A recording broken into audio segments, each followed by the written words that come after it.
Hello students, last lecture में हमने पढ़ा था कि रिलेशन क्या होते हैं। अब आज हम देखेंगे कि प्रॉपर्टीज़ ऑफ रिलेशन क्या होती है, या इसी को हम बोल सकते हैं कि रिलेशन कितने टाइप्स के होते हैं।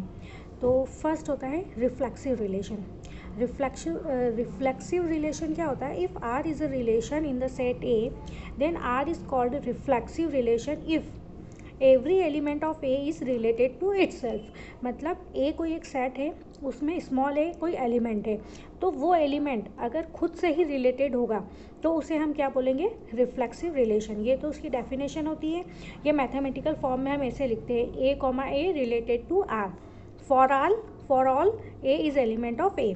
या इसी को हम ऐसे भी लिख सकते हैं ए आर ए, इसे भी क्या पढ़ते हैं? A related to A, for all A belongs to A. अब हम इसको एक एग्जाम्पल के थ्रू समझते हैं। जैसे कि ए हमने कोई एक सेट लिया जिसमें एलिमेंट है 1 2 3। अब हमें ये बताना है कि ये रिफ्लेक्सिव रिलेशन होगा। तो रिफ्लेक्सिव रिलेशन कैसे होगा? ये हमने आर एक ले लिया। क्या एक डेफिनेशन है इसकी? हर एलिमेंट खुद से ही रिलेटेड होना चाहिए, मतलब 1,1 2,2 और 3,3।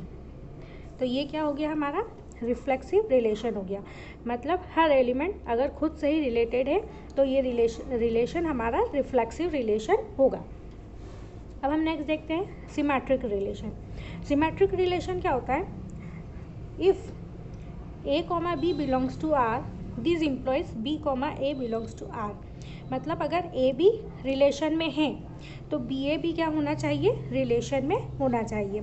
जैसे कि मैंने एक एग्जांपल लिया, ये रिलेशन है हमारे पास 2 4 4 2 4 5 5 4 6 6।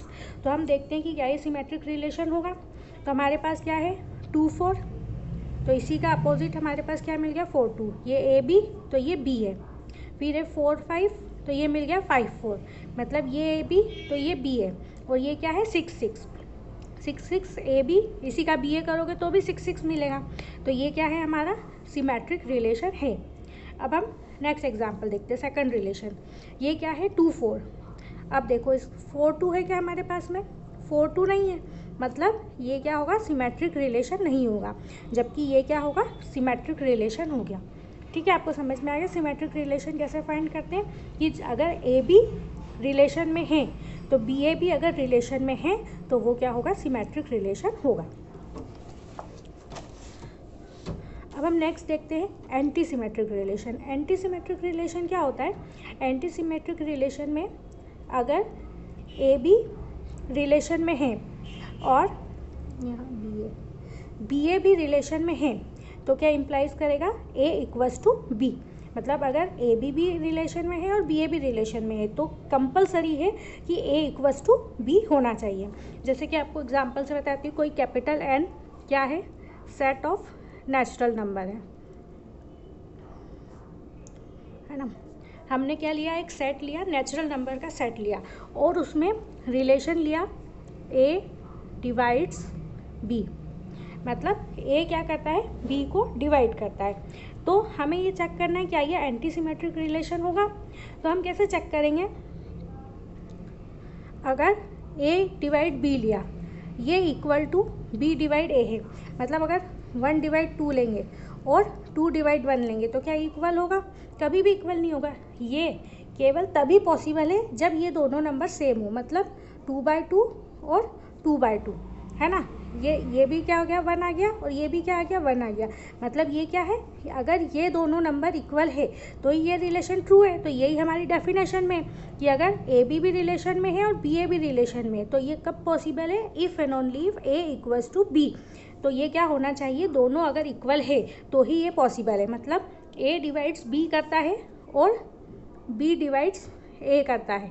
तो ये कब पॉसिबल है? जब ए इक्वल्स टू बी होंगे। या एक इजी एग्जांपल आपको बताती हूँ। मेरे पास है less than equals to B का साइन। मेरे पास रिलेशन में है A is less than equals to B and B is less than equals to A. ठीक है, A is less than equals to B and B is less than equals to A. तो ये कब possible है? जब ए equals to B हो। एक number दूसरे से छोटा या इक्वल हो सकता है और दूसरा नंबर छोटे से पहले से छोटा या इक्वल हो सकता है। तो ये एक फर्स्ट दोनों नंबर एक दूसरे से छोटे तो हो नहीं सकते, तो ये कब पॉसिबल है, जब दोनों नंबर इक्वल हो, तो मतलब A इक्वल्स टू B। फिर नेक्स्ट हमारे पास आता है ट्रांजिटिव रिलेशन। ट्रांजिटिव रिलेशन क्या होता है, if AB belongs to R and BC belongs to R, this implies AC belongs to R।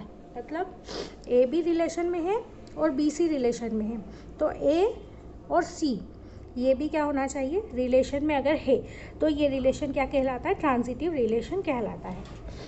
जैसे एक एग्जांपल, हमने ए कोई सेट लिया है 1 3 5 और रिलेशन है हमारे पास 1 3 1 5 3 5, तो हम इसमें ए बी लेते हैं। ए बी क्या है हमारे पास में 1 3, ये क्या है रिलेशन में है। फिर हमने लिया बी सी, बी सी क्या है 3 5, ये भी क्या है रिलेशन में है। तो अब हमें क्या चाहिए, ए सी, ए सी मतलब 1 5, ये भी हमारे पास रिलेशन में है, मतलब ये क्या है हमारा ट्रांजिटिव रिलेशन है। देखो यहाँ ए बी मतलब 1 3, बी सी मतलब 3 5, तो ए सी मतलब ये 1 और ये 5, 1 और 5 ये हमारा रिलेशन में है, मतलब हमारी कंडीशन को सेटिस्फाई करता है, तो ये रिलेशन क्या होगा, ट्रांजिटिव रिलेशन होगा। ऐसे ही चेक करते हैं ट्रांजिटिव रिलेशन को, दो रिलेशन लेते हैं ए बी और बी सी और उसका ए सी फाइंड करते हैं। अगर ए सी भी उसमें है तो वो रिलेशन ट्रांजिटिव रिलेशन होता है, अदरवाइज वो ट्रांजिटिव रिलेशन नहीं होता है।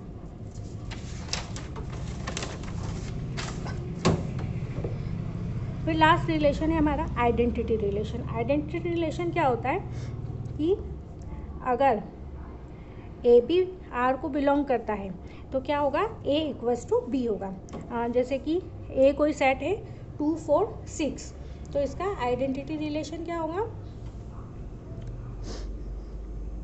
2 2 4 4 और 6 6, ये क्या होगा इसका आइडेंटिटी रिलेशन होगा। ठीक है, लेकिन अगर हमने ये लिया R1, अब R2 कोई दूसरा लेते हैं, जैसे मैंने इसमें ले लिया 2 2 और 4 4, ठीक है, तो क्या ये आइडेंटिटी रिलेशन होगा, ये आइडेंटिटी रिलेशन नहीं होगा, क्योंकि इसमें जो 6,6 है वो R2 को बिलोंग नहीं करता है, और बिलोंग नहीं करता है इसलिए ये क्या होगा, आइडेंटिटी रिलेशन नहीं होगा। ठीक है, ये सारे रिलेशन के टाइप होते हैं। आई होप आप लोगों को अच्छे से समझ में आ गए होंगे।